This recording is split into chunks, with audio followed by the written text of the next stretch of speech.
Hey guys, I haven't made a video yet on what I'm running, so I figured today I'd kind of go over some of the stuff I've got on this rifle here. So this is the KT10 Longbow and 300 WSM. Reason I like to run with a 300 WSM is just because I do a lot of hunting out here in Wyoming, and it's a good caliber for just about anything that's out here. So that's the main reason I run it. Pretty versatile cartridge. I've got 180 grain Burger Elite Hunters that I'm using currently right now. Going about a little over 2,800 feet per second.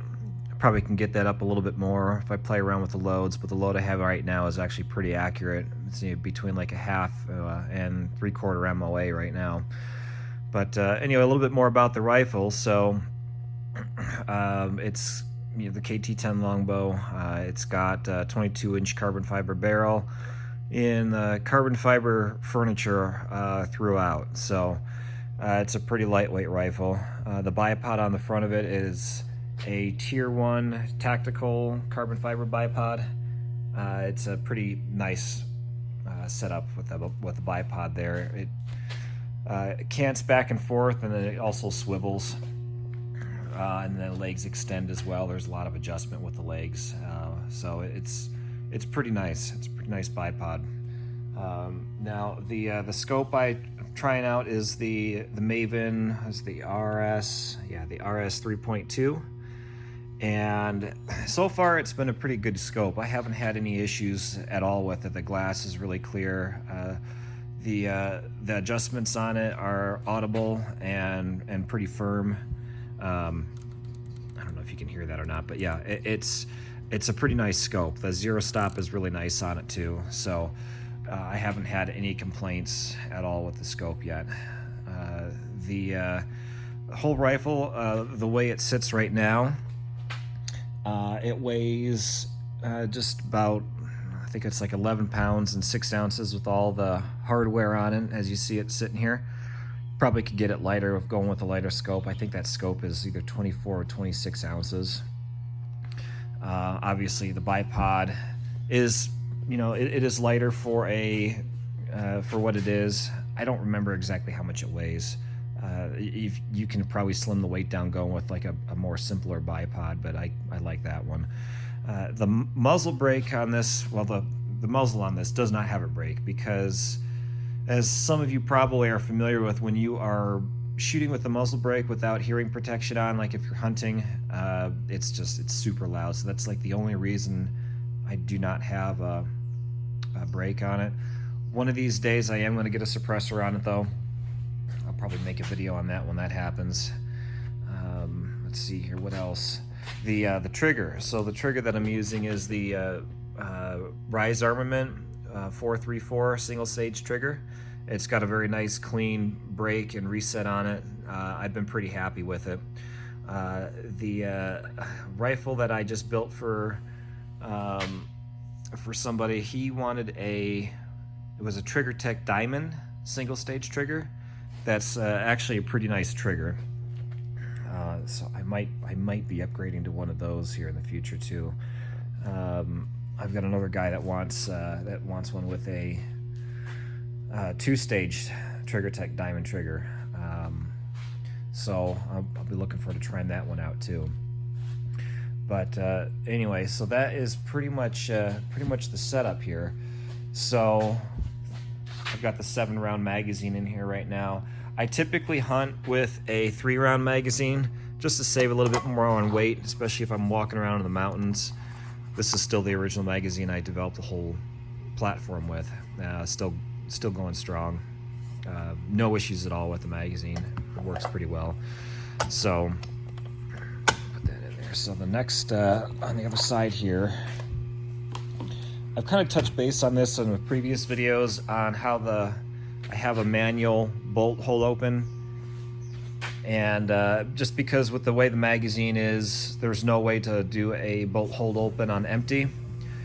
I do plan on developing or trying to develop something that will do that. I don't know how reliable it's going to be though.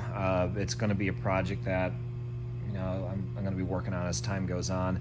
I've got the shop kind of torn apart right now. I just got a brand new CNC mill.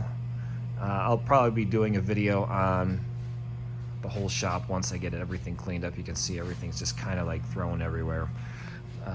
But I'll get some videos of the machine working and all that. But let me show you kind of how this works real quick. So with the, I'm going to do this with one hand if I can. And I don't think I'm going to be able to. Let me put it down for a second. You pull the bolt back, and then you just push this with your other hand. And then it just holds the bolt open. I don't know if you can see in there very well with the light, but that just holds the bolt open. So if you're taking your magazine in and out and you want the bolt to stay open if you're at the range or something like that, you can have that as a little option. So for those of you that are curious, but other than that, that's pretty much it. I believe everything on this rifle without the scope and with an empty 7-round magazine, it sits just under 8 pounds. I think it's like 7 pounds and 13 ounces or 10 ounces or something like that. So it's a pretty lightweight setup. Obviously, the way I have mine set up, it could be lighter if I went with a lighter scope and lighter bipod. But for what it is right now, how I have it set up, it's worked pretty well. So I'm going to be taking this out for a late season cow elk hunt. I think next week is the plan. It goes until the end of December, so hopefully I'll have some updates or pictures on that. But other than that, that's pretty much it. So it's been a fun rifle to shoot. I'm going to get another video of me shooting this rifle when I get some more time. I'd like to start doing some more shooting anyway with it, getting some more practice. I have there are a bunch of places to go out here where I live to do some long range shooting. So one thing I wanted to also mention is the upper receiver. So I kind of get these upper receivers and just modify them myself. I make these cuts in it just for shaving off a little bit more weight and for aesthetics, really. The other side of it is pretty much the same. But I'm open to suggestions. Now that I got the bigger CNC machine, I'm debating on making these in-house as well as the bolts. So I don't know if I'm going to be tackling that right away or not, but I'm be curious to hear if there's anyone, any of you guys out there would have any suggestions on what you guys would, if you guys would have like a custom upper receiver on a rifle similar to this, what features would you like on it? I'll probably keep the side charging handle. I really personally like it, especially for hunting. You can quietly, rack around in the chamber without having to pull the charging handle back and let it slam home. Nice thing too is if you have a raised cheek piece like this on a rifle, the charging handle, it goes back and hits the cheek piece and lets it's down more.